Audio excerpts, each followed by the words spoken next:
Hi everyone. इस video में हम सॉल्व करने वाले हैं some numerical problems related to this topic, radial and transverse velocities and acceleration, example #03। और गाइस, आपको वीडियो में नोट्स का स्क्रीनशॉट लेने की जरूरत नहीं है। आप वीडियो के डिस्क्रिप्शन बॉक्स में जाइए और वहां पर जो लिंक है उस लिंक से आप वीडियो के क्लियर नोट्स डाउनलोड कर सकते हो। और हाँ गाइस, आपको वीडियो में अगर कहीं भी एरर लगे तो प्लीज आप वीडियो का डिस्क्रिप्शन बॉक्स चेक कर लिया करो, क्योंकि अगर एरर आपको दिखेगी तो ऑब्वियसली एरर मुझे भी दिखेगी, और अगर मुझे दिखेगी तो मैं उसको सही करके आपको वीडियो के डिस्क्रिप्शन बॉक्स में उसका लिंक दे दूंगी। ओके, तो question number 1, an insect travels at a constant rate u along the spoke of a cart wheel of radius a, starts from a hub, the cart moving with velocity v, find the acceleration along and perpendicular to the spoke at time t। भी किसी time t पर हमें insect का radial acceleration find out करना है, transverse acceleration find out करना है। It means along the spoke and perpendicular to the spoke.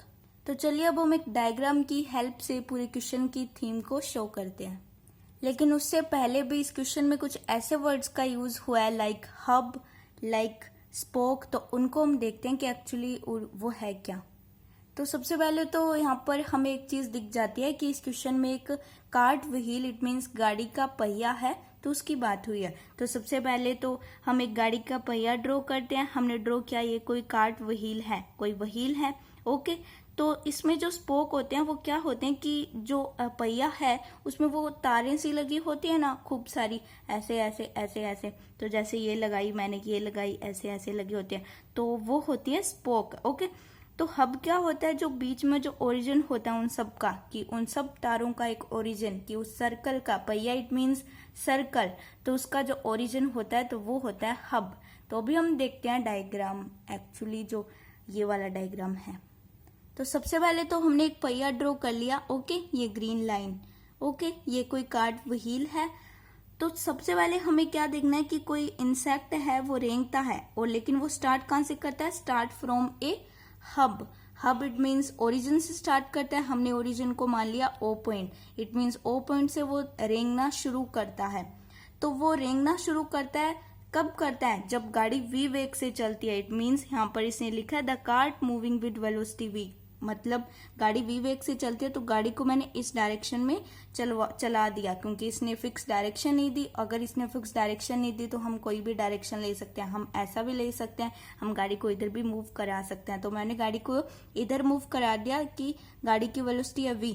तो भी गाड़ी की वेलोसिटी v है तो गाड़ी चलेगी, इट मीन्स पहिया घूमेगा, पहिया रोटेट होगा, और उसने एंगल थीटा रोटेट किया कि ये वाला जो स्पोक है ओ ए वो चेंज हो गया ओ बी में। तो गाड़ी v वेग से चली तो पहिया भी v वेग से रोटेट होगा, तो v वेग से रोटेट, ये इतना हो गया एंगल थीटा। तो ये जो v है ये ट्रांसवर्स वेलोसिटी है परपेंडिकुलर टू ओपी, मतलब along the tangent. It means समझो इस बात को कि कोई गाड़ी है, वो मूव करती है वेग v से जब वो मूव करती है तो पहिया रोटेट होता है, पहिया उतना रोटेट होता है सेम वेलोसिटी v से। अब जब गाड़ी v वेग से चलती है तो उस पहिए में जो स्पोक है तो उसके हर एक पॉइंट पर वेग v होगा, जितना गाड़ी का वेग, तो उसके हर एक पॉइंट पर उतना ही वेग होगा जितना गाड़ी का वेग होगा। तो वेग रहेगा हमेशा सेम, कि स्पोक पर यहाँ भी वेग v होगा, इस पॉइंट पर भी, इस पॉइंट पर भी, इस पॉइंट पर भी, और एंड पॉइंट तक इसका वेग v ही रहेगा। तो जब टाइम t=0 था तो इंसेक्ट का जो स्पीड था वो था 0। ओके, और इंसेक्ट पड़ा था यहाँ पर, और जो इनिशियल लाइन हुई हमारी, मतलब पहला स्पोक क्या हुआ, ओ ए हुआ, this is the initial line. अब टाइम टी पर जब गाड़ी मूव किया तो टायर भी मूव करेगा, इट मीन्स पहिया भी मूव करेगा। पहिए ने जब मूव किया तो जो स्पोक घूमकर यहाँ पर आ गया। अब अपने माइंड में एक ऐसा इमेजिन करो कि ये दोनों कोई अलग अलग स्पोक नहीं है, ये सेम स्पोक है, कि टाइम t=0 पर स्पोक यहाँ है और टाइम t पर स्पोक पहुंच गया OB पर। इट मीन्स OA चेंज हो गया OB में। तो जब स्पोक OB में चेंज हो गया तो उसी टाइम t पर कीड़े ने भी रेंगना शुरू कर दिया, इंसेक्ट ने भी रेंगना शुरू कर दिया, और वो स्टार्ट होता है अब से। तो हमने मान लिया कि वो यहाँ रुक जाता है, तो हमने उसका सारा वेलोसिटी वगैरह यहीं से देख लिया। ओके, और वो अलोंग, अब देखो इसने लिखा है ऊपर जो लाइन है गाइस ये वाली line, an insect travels at a constant rate u along the spoke of a cart wheel की along the spoke constant rate u से वो रेंगना शुरू कर देता है कि उसकी जो स्पीड है वो कांस्टेंट है और अलोंग द स्पोक वो रेंगना शुरू कर देता है। ओके, तो जो ओपी हुआ, ओपी हमने एक पी कोऑर्डिनेट मान लिया, polar coordinate r comma theta, और इसका जो वेलोसिटी हो गया स्पोक का, कि स्पोक भी तो मतलब गाड़ी ऐसे चल रही है तो स्पोक ऐसे चलेगा, इट मीन्स वेलोसिटी इसका ये होगा और ये एज ए बिहेव करेगा transverse velocity because it is the perpendicular to the OP, तो ये बिहेव करेगा ट्रांसवर्स वेलोसिटी का। ओके, तो अभी हमें रेडियल वेलोसिटी तो पता नहीं है क्योंकि हमें सिर्फ स्पीड इसने बोला है कि जो इंसेक्ट का स्पीड है कांस्टेंट वो है यू। ओके, तो अभी हमने कहीं भी मान लिया, हम इंसेक्ट को यहाँ भी एज्यूम कर सकते हैं, यहाँ भी, यहाँ भी। अब हम पॉइंट पी बी पर अगर एज्यूम कर लें तो वो तो मतलब ओपी इक्वल हो जाएगा ना इस रेडियस के, तो रेडियस तो हमेशा कांस्टेंट रहती है, तो ऐसा तो हम कर नहीं सकते क्योंकि अगर बी पॉइंट पर अगर हमने इंसेक्ट को एज्यूम कर लिया तो ये तो ऐसा हो जाएगा ना कि इंसेक्ट आगे कभी हिलेगा ही नहीं, मतलब वो कांस्टेंट हो जाएगा, तो ओपी इक्वल टू तो ए हम कर नहीं सकते, वो तो कुछ मायने ही नहीं रखता, मतलब ओपी इक्वल टू ए तो कभी नहीं हो सकता कि ओपी रेडियस के इक्वल तो कभी नहीं हो सकता, ऐसा हो गया तो फिर इंसेक्ट चलेगा ही नहीं, वो उसका तो एक कांस्टेंट हो जाएगा, फिर वो कभी मूव ही नहीं करेगा। तो इसके लिए हमने कहीं बीच में इसको एज्यूम कर लिया पी आर कोमा थीटा, और ये OP vector it means radius vector हो गया आर, और ओपी के परपेंडिकुलर वेलोसिटी है v, this is the transverse velocity, और इसकी कांस्टेंट स्पीड है यू एट टाइम टी पर। तो अभी गाइस सबको डायग्राम समझ आ गया है, तो मतलब आप लोगों को पूरा क्वेश्चन समझ आ गया है। तो अभी हम थ्योरी को थोड़ा सा रीड करते हैं, और थ्योरी वही है जो अभी मैंने बोला है। Initially let OA be the position of the spoke of a wheel of radius A। Okay, मतलब शुरुआत में हमने लेट OA एक स्पोक एज्यूम करा है और उसकी रेडियस है A, ओके, जो कि कांस्टेंट है। The insect travels at a constant rate U along the spoke after time t. Okay, insect रेंगना शुरू कर देता कांस्टेंट स्पीड से अलोंग द स्पोक, ये चीज भी हमने पढ़ ली। And p be the position of the insect at that instant, तो हमने पी इसको पोजीशन पे दे दिया आर कोमा थीटा। तो अभी ये फॉर्मूला आपको आप लोगों को याद रखना है, distance equal speed into time, it means दूरी बराबर चाल गुना समय। तो ये फॉर्मूला यूज होने वाला है किस में, ओपी डिस्टेंस को फाइंड आउट करने में। तो अभी हम लोग क्या करने वाले हैं, ओपी डिस्टेंस को फाइंड आउट करेंगे बिकॉज इसकी बहुत ही नीड है हमें, क्योंकि ये होगा तभी हमारे पास रेडियल वेलोसिटी आएगा, ट्रांसवर्स वेलोसिटी आएगा, और उसी की वजह से हमारे पास रेडियल एक्सेलरेशन आएगा, और ट्रांसवर्स एक्सेलरेशन आएगा। Refer to O as a pole. Okay, सबको पता है हमने ओ को एज ए पोल बिहेव करवाया, उसका भी ओरिजिन है point O, and OA as initial line, let PR comma theta be the polar coordinate at P, then angle POA क्या हो जाएगा, थीटा, वो मैंने वहां पर ड्रॉ कर दिया है।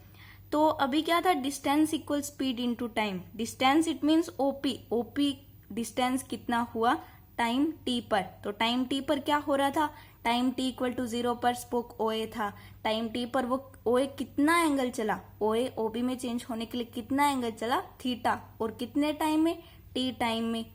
तब जो इंसेक्ट था उसका जो कांस्टेंट स्पीड क्या था, u था, इट मीन्स हम OP निकाल सकते हैं, distance equal speed into time, it means r equal u into T, r equal ut, this is the equation number 1। और अब ये इक्वेशन हमें बताएगा रेडियल वेलोसिटी।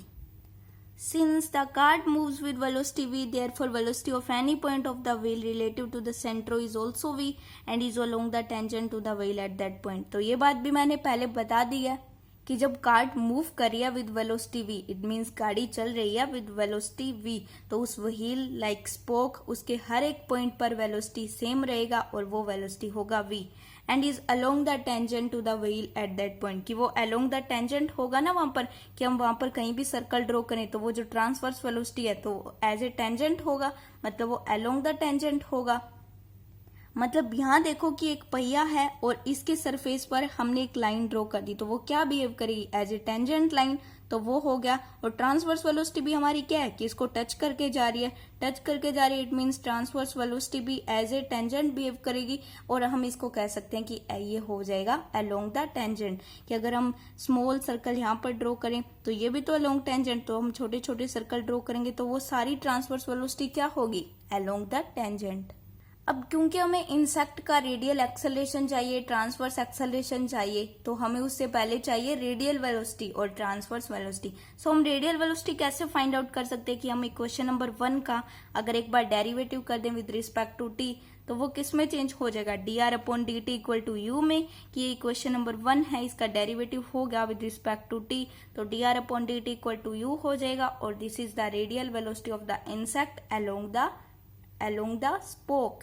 ओके, अगर हम इसका दोबारा डेरिवेटिव कर दें, बिकॉज रेडियल एक्सेलरेशन में d square r upon d t square का यूज होने वाला है, तो d square r upon d t square क्या हो जाएगा, यू क्या है, कांस्टेंट स्पीड, तो यू हो जाएगा 0, तो d square r upon d t square, because constant का डेरिवेशन 0, तो d square r upon d t square equal to हो जाएगा 0, and this is the equation number 3। Similarly transverse velocity तो हमें दिया हुआ है v, अब क्योंकि हमने पता भी कर लिया, तो ट्रांसवर्स वेलोसिटी क्या होता है, are d theta upon d T, तो ये हो जाएगा are d theta upon d T equal में v, तो D theta upon d T equal हो जाएगा, अब हमें d theta upon d t की वैल्यू चाहिए यहाँ से, तो ये हो जाएगा v अपॉन आर।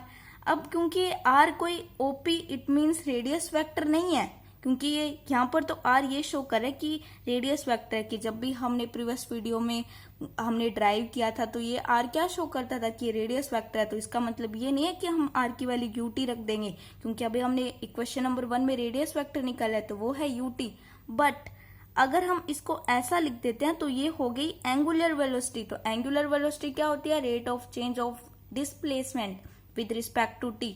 तो मतलब जो OA स्पोक था टाइम t इक्वल टू 0 पर, तो टाइम t पर जब वो OB में चेंज हुआ तो इसने कितना एंगल रोटेट किया, थीटा एंगल रोटेट किया। तो OA की डिस्टेंस क्या थी, इट मीन्स रेडियस क्या थी, a थी, तो OB की भी क्या होगी, a होगी, इसलिए हम r इक्वल टू डिस्टेंस लेंगे a।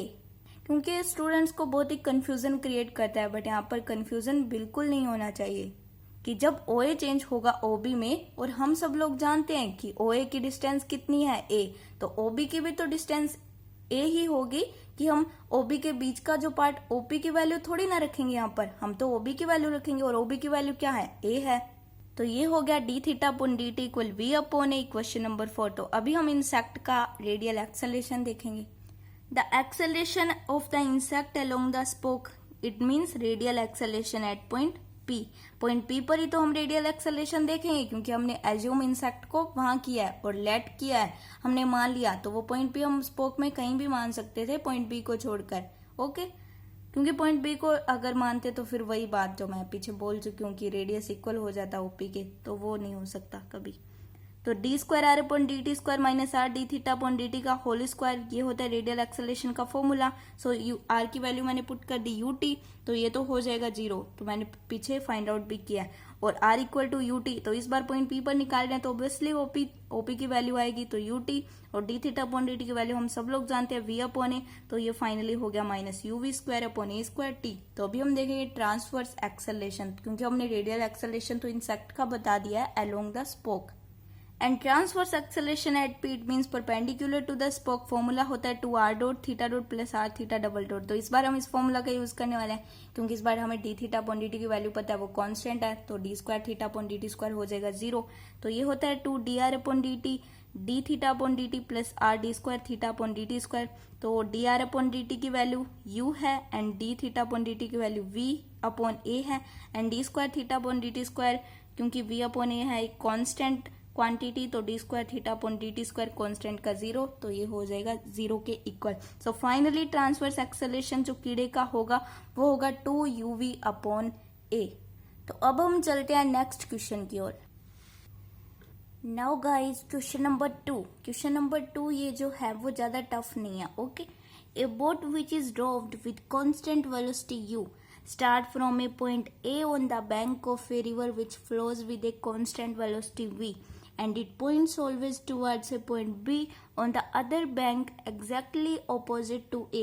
Find the equation of the path of the boat, and if v equal to u, show that the path is a parabola whose focus is B. It means जो इस question में main है वो ये है कि एक नदी है और एक बोट है। नदी अपनी कांस्टेंट वेलोसिटी v से फ्लो हो रही है। ओके, उसकी हमेशा कांस्टेंट वेलोसिटी रहती है, एक समान वेग से वो फ्लो होती है, और वो है उसकी v। और जो बोट है उसकी कांस्टेंट वेलोसिटी u है, तो वो ये क्वेश्चन कहता है कि जो बोट है, इट मीन्स जो नाव है, वो पॉइंट ए से चलना शुरू करती है और उसको पॉइंट बी तक जाना है, लेकिन अब वो ए पॉइंट से चलेगी तो उसकी कांस्टेंट वेलोसिटी u भी होगी और उस पर जो लगेगी कांस्टेंट वेलोसिटी v, जो पानी उस पर लगाएगा, तो दो कांस्टेंट वेलोसिटी एक्ट करेंगी। तो अब हमें फाइंड आउट ये करना है कि जो बोट है वो अगर मूव करती है, वो अगर चलकर पॉइंट बी की ओर जाती है तो उसका पाथ कैसा है, और पाथ के साथ साथ फिर हमें ये कंडीशन दी गई है कि अगर v इक्वल टू यू हो जाता है, मतलब दोनों वेलोसिटी इक्वल हो जाती है, तो हमें शो करना है कि जो बोट का, जो नाव का पाथ है वो पैराबोला बनता है और जिसकी फोकस है बी। तो फाइंड आउट हमें पाथ करना है, equation of the path of the boat, and जो प्रूफ करना है वो हमें v इक्वल टू यू पर प्रूफ करना है कि जो पाथ है वो पैराबोला बनता है। तो अब गाइज हम पूरे क्वेश्चन की थीम को एक डायग्राम की हेल्प से शो करेंगे। तो सबसे पहले तो मैंने ड्रॉ की एक नदी, ओके, जिसके दो किनारे हैं A और B। कि क्वेश्चन में ये बात भी बोली है, एक बार मैं फिर से बताती हूँ, कि जो बोट है वो चलती है कांस्टेंट वेलोसिटी u से, पॉइंट A से चलना शुरू करती है, ओके, A से चलना शुरू करती है on the bank of a river. जो रिवर है वो फ्लो होती है कांस्टेंट वेलोसिटी v से, and it points always towards a point B on the other bank exactly. कि नाव चल रही है, नाव पर दोनों वेलोसिटी लग रही है, एक उसकी खुद की और एक पानी उस पर लगा रहे हैं, तो उसका जो मुंह होगा नाव का, वो हमेशा पॉइंट बी की ओर ही रहना चाहिए, मतलब पॉइंट बी की ओर रहना चाहिए। और पॉइंट बी कहाँ है, वो एग्जैक्टली सामने होगा पॉइंट ए के। सो अगर ये किनारा पॉइंट ए मानती हूँ, इट मीन स्टार्टिंग पॉइंट अगर मैं ये मानती हूँ, तो क्वेश्चन बोल रहा है कि जो आपका दूसरा किनारा है पॉइंट बी, वो बिल्कुल ए के सामने होगा। सो मैंने यहाँ पे एज्यूम कर लिया। तो अभी हम ए पॉइंट को कहीं भी मान सकते हैं, हम यहाँ भी मान सकते थे, अगर हम ए को यहाँ मानते तो हम बी को मान लेते। तो ये सब बहुत ही नॉर्मल बातें हैं, तो अपना खुद का एक एज्यूम करने वाला आइडिया होता है। सो मैंने पॉइंट ए को यहाँ पर मान लिया, सो मुझे पॉइंट बी को इसके एग्जैक्ट इसके सामने मानना है। ये बात क्वेश्चन ने बोली है। तो अभी ये रिवर है जिसमें पानी पानी पानी पानी हो रखा और एक कांस्टेंट वेलोसिटी से पानी बह रहा है, ओके, ये है इसकी constant velocity v, okay guys. तो अभी हमें बोट को स्टार्ट करना है। सो बोट यहाँ से स्टार्ट होगा, उसका स्टार्टिंग पॉइंट A है, तो उसकी कांस्टेंट वेलोसिटी u है, क्योंकि वो हमेशा टूवर्ड रहेगा B के, तो इधर मैं वेलोसिटी लगाऊंगी। लेकिन अब बोट चलना शुरू होगी तो पानी भी तो उस पर वेलोसिटी लगाएगा। हाँ, ये हो सकता था कि अगर पानी रुका हुआ है तो, लेकिन पानी तो नहीं रुका हुआ। पानी रुका हुआ होता तो बोट है वो सीधा ही पॉइंट बी पर आ जाती, तो वो कोई क्वेश्चन वाला रहते ही नहीं, भाई ये क्या क्वेश्चन हुआ। सो क्वेश्चन में जो लॉजिक है वो ये है कि पानी बह रहा है कांस्टेंट वेलोसिटी से, इट मीन्स पानी भी अपना पूरा वेलोसिटी डालेगा बोट पर। सो बोट क्या करेगी, बोट चल रही है और बोट ऐसे इसकी तरफ आना चाहेगी, लेकिन पानी उसको इधर लेकर जाएगा। सो बोट ने एक रैंडम मैंने कर्व बना दिया कि बोट शायद ऐसा होकर आए, और ये मैंने आफ्टर टाइम t एक बोट को पोजीशन दे दिया p r, तो अब इस पॉइंट p r, पर दो वेलोसिटी एक्ट होंगे। एक तो पानी लगाएगा जो उधर लेकर जाएगा, गाइस। अब पानी भी हमने उधर, ये बह रहा है, ये भी हमने एज्यूम किया, ओके। हम इधर भी कर सकते थे वेलोसिटी, बट हमने उधर कर लिया, तो ऐसी कोई बात नहीं है, ओके। तो इस after time t point p r, पर दो वेलोसिटी लगेगी। की बात हुई है कि जो नाव है उसका मुंह हमेशा बी की ओर रहना चाहिए, it means constant velocity always be की ओर लगेगी कि वो पॉइंट बी पर आने की कोशिश करेगा। तो ऐसा होगा, अगर बोट करेगा तो उसकी कांस्टेंट वेलोसिटी क्या रहेगी, pb vector, it means pb vector equal to क्या हो जाएगा, u हो जाएगा, कि p से b की ओर डायरेक्शन में कांस्टेंट वेलोसिटी u एक्ट हो रही है। अब जो वेलोसिटी v है वो पानी लगा रहा है, इट मीन्स जो वेलोसिटी v है वो पैरेलल किसके है, इनिशियल लाइन bx के। तो अब हमें क्या करना है, आफ्टर टाइम t, हमने इंसेक्ट वाले क्वेश्चन में भी ऐसे ही किया था कि कहीं आफ्टर टाइम t हमने इंसेक्ट को एज्यूम कर लिया कि वो यहाँ होगा, फिर उस पॉइंट p r, से हमने जो भी हमसे पूछा था एक्सेलरेशन वगैरह, सो हमने फाइंड आउट किया था। तो वही हम ऐसा भी कर सकते हैं यहाँ पर कि हमने यहाँ पर एज्यूम कर लिया पॉइंट p r, को। तो अभी ये बताएगा, अभी यहाँ से हम सब कुछ निकालेंगे, हम पाथ निकालेंगे, हम फिर शो भी करेंगे क्या वो पैराबोला है। तो ऐसा करेंगे, तो उसके लिए जो मैंने पॉइंट बी माना है एज ए पोल बिहेव करेगा यहाँ पर, क्योंकि हमेशा जो ओरिजिन क्या होता है हमारा ओ होता है, बट यहाँ पर जो पॉइंट बी है वो एज ए पोल बिहेव करेगा एज ए ओरिजिन। सो ये एंगल मैंने मान लिया थीटा। नाउ गाइज आप वी और यू में रिलेशन देख सकते हो, एक बहुत ही अच्छा रिलेशन कि ये पॉइंट ए है पॉइंट बी है कि बोट चलना शुरू होती है। अब इस क्वेश्चन ने बोला है कि पॉइंट बी है वो जो नाव है वो हमेशा इसकी ओर रहेगी, पॉइंट बी की ओर। इट मीन्स यू बड़ा होगा कि चाहे पानी इसको बोट को कितना ही अपनी वेलोसिटी लगाकर कितना ही दूर ले जाए, चाहे इन्फिनिटी तक ले जाए, कितना भी दूर ले जाए, लेकिन बोट वो पॉइंट बी की ओर मुड़कर पॉइंट बी की ओर वापस मुड़कर पॉइंट बी की ओर पक्का आएगा। इतना तो पक्का है, ये क्वेश्चन में हमें बोला गया। So u greater than v, जो यू और वी के बीच का रिलेशन है वो ये रहेगा, यू ग्रेटर देन वी। ये बहुत हेल्प करेगा। अगर आपको ये बात समझ आई है तो अब आपको पूरा क्वेश्चन समझ आने वाला है। तो अभी क्योंकि हमें क्या करना है, हमें पाथ निकालना है, उसके लिए हमें रेडियल वेलोसिटी चाहिए, हमें ट्रांसवर्स वेलोसिटी चाहिए एट पॉइंट पी, क्योंकि हम उससे फिर डिवाइड करेंगे और एक सिंपल सी कैलकुलेशन की हेल्प से हम इक्वेशन निकाल देंगे। तो उसके लिए हमें रेडियल वेलोसिटी ढूंढनी होगी और ट्रांसवर्स वेलोसिटी ढूंढनी होगी। अच्छा, तो यहाँ पर जो रेडियस वेक्टर है वो रहेगा BP vector, BP vector equal to r. अब रेडियस वेक्टर है BP vector equal to r, but constant velocity act हो रही है PB vector equal to u. So radial velocity क्या होता है, along BP vector, it means ये होगी रेडियल वेलोसिटी, और ट्रांसवर्स वेलोसिटी होता है perpendicular to BP vector, transverse velocity होगी। हमें ये वेलोसिटी चाहिए, हमें ये वेलोसिटी चाहिए। तो इसलिए मैंने क्या किया, इस v वेक्टर के लिए दो कंपोनेंट ड्रॉ किए। तो मैंने ड्रॉ कर दिया, बस इसको थोड़ा आगे बढ़ा दिया अलोंग, क्योंकि मुझे रेडियल वेलोसिटी चाहिए तो मैंने इसको आगे बढ़ा दिया। तो कंपोनेंट निकालना बहुत ही इजी रहता है कि एक तो जो रेडियस वेक्टर होता है उसके अलोंग लाइन को पूरा ड्रॉ कर दो और एक उसके परपेंडिकुलर, क्योंकि यहाँ से हमें रेडियल वेलोसिटी भी मिल जाएगा, ट्रांसवर्स वेलोसिटी भी मिल जाएगा। सो ये कंपोनेंट हुआ, ये कंपोनेंट हुआ। अगर ये एंगल थीटा है तो ये भी थीटा होगा। देखो ये वाली लाइन, ये लाइन एक दूसरे के पैरेलल है। यहाँ से आप देख सकते हो कि ये लाइन पैरेलल है एक दूसरे के पैरेलल, ये सब की सब स्ट्रेट लाइन है। तो अगर ये एंगल थीटा है तो ये भी थीटा, ये भी थीटा, तो इसको बोलते हैं हम corresponding angle in a transversal. So ये एंगल भी थीटा होगा। अब ये पूरा ये रेड वाली जो डॉट डॉट लाइन्स है ये पूरा 90 डिग्री पर है। सो अगर ये एंगल थीटा है तो ये वाला एंगल हो जाएगा 90 माइनस थीटा। तो अगर आप ऐसा भी कर सकते हो, तो अब ये थीटा है तो थीटा के साथ वाला जो कंपोनेंट होगा वो क्या होगा, वी कोस थीटा, और जो दूसरा कंपोनेंट है वो वी साइन थीटा। अब आप ऐसा भी देख सकते हो कि थीटा के साथ वाला ये भी हो जाएगा फिर v cos 90 minus theta, but v cos 90 minus theta हो जाएगा वी साइन थीटा। तो आप कैसे भी इसको समझ सकते हो। सो हमने कंपोनेंट ड्रॉ कर लिए, तो अभी हम इसका पूरा थ्योरी कवर करेंगे जो हमने अभी अभी पढ़ा है, बट हम उसको एकदम लैंग्वेज के हिसाब से देखते हैं। Let the boat start with velocity u from the point A of the bank of the river flowing with velocity v। तो अभी ये सब थ्योरी है जो अभी अभी मैंने बताया कि कोई बोट कांस्टेंट वेलोसिटी u से स्टार्ट होता है, बैंक ऑफ रिवर है वो फ्लो हो रही है कांस्टेंट वेलोसिटी v, ओके।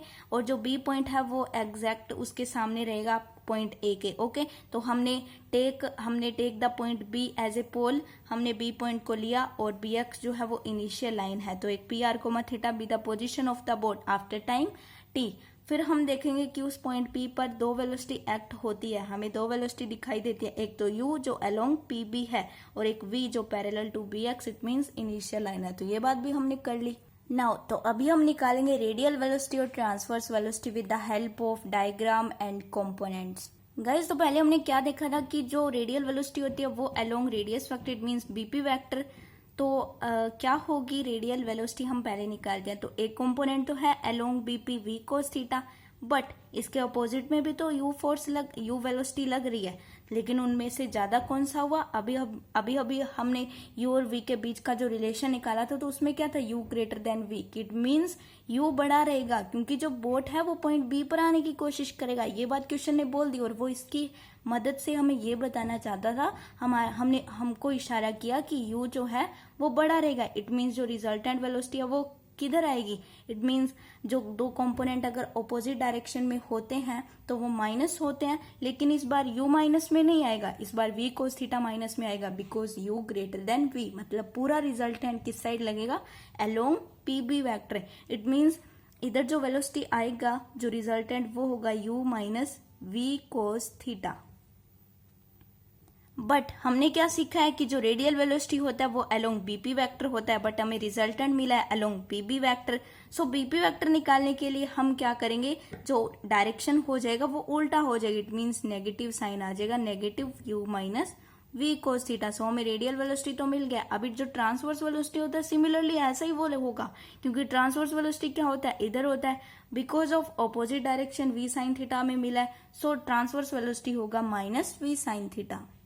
तो radial velocity dr upon dt equal minus u minus v cos theta, तो हो गया v cos theta minus u. This is the equation number 1 minus v sine theta, this is the equation number 2 and dividing equation by first by 2।